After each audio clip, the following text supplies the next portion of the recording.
PSM Makassar sejauh ini terlihat baik-baik saja meski sudah tidak lagi diperkuat Sayuri bersaudara, Yakob dan Yance. Paling tidak dalam urusan produktivitas, karena 8 gol sudah dicetak dari 3 pertandingannya di Liga 1, PSM Makassar berhasil menyapu bersih 3 laga awal Liga 1 musim ini dengan kemenangan.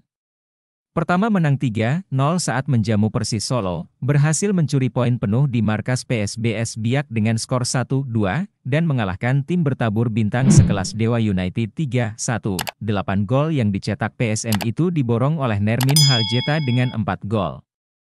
Kemudian masing-masing 1 gol oleh Rizky Eka Pratama, Abdul Rahman, Alessio Neto, dan Daisuke Sakai. Kita berharap untuk bisa terus melanjutkan performa bagus ini. Kita senang dengan capaian yang kita dapat, saya kira masa persiapan juga kita mempersiapkan diri dengan baik, kata Nermin Haljeta. Pelatih PSM Bernardo Tavares mengaku senang dengan hasil yang diraih anak asuhnya. Namun, dia enggan jumawa karena persaingan musim ini masih sangat panjang. Saya senang dengan hasil ini, kita mendapatkan 3 poin dan kita harus humble, rendah hati, ujar Bernardo. Diketahui, Sayuri bersaudara menjadi pemain andalan PSM sejak musim 2020. Keduanya masuk dalam tim inti asuhan Bernardo Tavares. Mereka berdua juga telah membawa PSM Makassar menjuarai Liga 1 musim 2022-2023. Namun musim ini, Yakob dan Yance hengkang ke Malut United yang juga bermain di Liga 1. Meski tanpa Yance dan Yakob, PSM menjadi tim yang memuncaki klasemen Liga 1 dengan meraih 9 poin. Sementara Malut United yang diperkuat Yakob dan Yance baru mengemas 3 poin dan menempati peringkat 10 klasemen sementara. Satu persatu, para pemain top PSM Makassar pergi di rentang setahun terakhir. Maka kini, era baru pasukan Ramang dimulai dengan para jebolan Ramang muda sebagai aktor-aktornya, teranyar. Yakob Sayuri dan Yance Sayuri berpisah dengan PSM Makassar.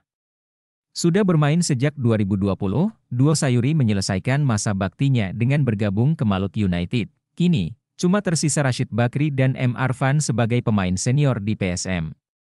Rashid sudah berseragam PSM sejak 2006, sedangkan M. Arfan sejak 2016. Dalam setahun terakhir, para pemain top PSM satu persatu pergi. Diawali dari Wiljan Pluim di akhir tahun 2023, Wiljan Pluim dianggap sudah menjadi legenda di PSM Makassar. Bergabung sejak 2016, Pluim menjadi pemain asing terloyal PSM di era Liga 1 hingga sukses mempersembahkan trofi Piala Indonesia 2019 dan Liga 1 2022-2023. Di waktu yang sama, Everton Nascimento juga pergi ke Nejmeh dan mengantarnya menjadi juara di Liga Lebanon. Lalu musim ini, Everton memperkuat Bali United, kemudian menyusul Kenzo Nambu yang juga hengkang ke Bali United. Padahal pemain asal Jepang itu merupakan top skor PSM di Liga 1 musim lalu, PSM Makassar pun sudah melahirkan para pemain muda bertalenta dari Akademi Ramang Muda dalam beberapa tahun terakhir. Sebut saja seperti Rizky Eka Pratama, Ricky Pratama, Ananda Raihan, Zaki Asraf, Victor Dethan, sampai terbaru Sultan Zaki dan Mufli Hidayat yang sukses bersama Timnas Indonesia U19. Bernardo ogah ditarget bawa PSM juara. Pelatih Bernardo Tavares ogah ditarget bisa kembali membawa PSM Makassar juara Liga 1 seperti yang dicapai musim 2022-2023. Alasannya kata dia, musim ini PSM kalah dari segi budget dibandingkan klub Liga 1 lainnya. Saya harus tekankan bahwa kita tidak boleh melihat jauh. Pertama yang kita harus jaga itu adalah kerendahan hati, humble dan ada banyak tim yang memiliki budget yang lebih besar daripada kita, kata Bernardo Tavares, Kamis 16 Agustus. Kondisi tersebut, kata Bernardo, membuat PSM harus kehilangan beberapa pemain andalannya. Bahkan untuk menutup posisi itu, PSM hanya bisa mendapatkan pemain yang minim pengalaman. Musim ini kita melakukan banyak perubahan dalam tim dan banyak pemain-pemain yang kita rekrut adalah pemain-pemain yang dari tim yang terdegradasi dan kita juga banyak mengandalkan pemain-pemain muda, jelasnya. Bernardo menegaskan, dirinya perlu waktu untuk membangun skuadnya yang banyak perubahan. Apalagi menurutnya, Liga 1 musim ini akan lebih berat dibandingkan musim-musim sebelumnya. Tentu hal ini akan membutuhkan waktu, ini akan menjadi musim yang sulit bagi kita harus bekerja keras untuk itu, paparnya. PSM Makassar menjadi salah satu klub yang belanja pemain paling banyak pada jeda musim menuju Liga 1 2024-2025. Per 22 Juli 2024, PSM Makassar telah merekrut 12 pemain baru dari sejumlah klub lokal maupun luar. Belanja besar-besaran ini dilakukan Laskar Juku Eja usai ditinggal sejumlah pemainnya musim ini. Mulai dari Safrudin Tahar, Erwin Gutawa, Sandi Ferizal, Sayuri Bersaudara, Joao Pedro, Z. Paulo, Victor Mansaray, hingga Daniel Bisa. Berikut daftar pemain baru PSM Makassar 2024 serta profil singkatnya. Simak selengkapnya berikut ini. Ya, 1. Hilmansyah, kiper asal Jeneponto, Sulawesi Selatan. Hilmansyah resmi kembali bergabung bersama PSM Makassar mulai musim 2024-2025. Hilmansyah pindah dari Rans FC. Klub yang dibelanya selama 2 musim terakhir sejak 2022 hingga 2024. Pemuda 183 cm yang lahir pada 25 Mei 1997 ini memulai karirnya di SSB Puncak FC, Persijo Jeneponto, dan Persekabo Sowa. Pada 2017, Hilmansyah resmi bergabung dengan PSM Makassar.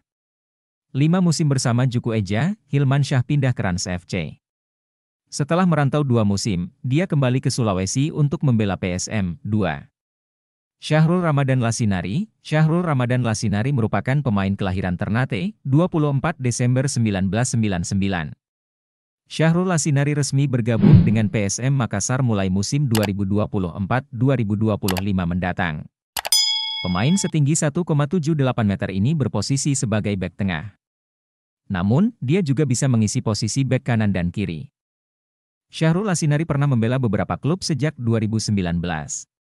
Syahrul pernah membela Persekat Tegal, Persipa Pati, PSG Pati, Bekasi City, dan Persikabo 1973.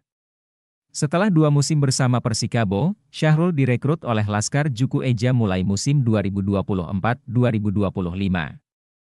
3. Daisuke Sakai. PSM Makassar mendatangkan pemain asing asal Jepang bernama Daisuke Sakai. Sakai lahir di Nagasaki, Jepang pada 18 Januari 1997. Berposisi sebagai sayap kanan dan gelandang serang, Sakai dianggap bisa menambah daya gedor serangan PSM di musim depan. Bicara pengalaman, Sakai pernah membela sejumlah klub di beberapa negara berbeda sepanjang karirnya. Dia memulai karir profesional bersama klub Jepang, Oita Trinita pada 2015. 2 musim di Jepang, Sakai mengambil keputusan besar dengan merantau ke Belgia untuk bergabung bersama AFC Tubize sebagai pemain pinjaman. Setelah kembali ke Oita Trinita musim depannya, dia dipinjamkan lagi ke beberapa klub Jepang seperti Albirex Niigata, Tespaku Gunma, dan Gainare Tottori. Pada 2021, Sakai sempat berstatus tanpa klub sebelum akhirnya hijrah ke Thailand untuk bergabung dengan Samut Prakan. Musim depannya, dia pindah ke klub Thailand lainnya, Customs United. Pada musim 2023-2024, Sakai kembali merantau ke negara lain. Kali ini dia mencoba peruntungan di Liga India dengan bergabung ke Kerala Blasters.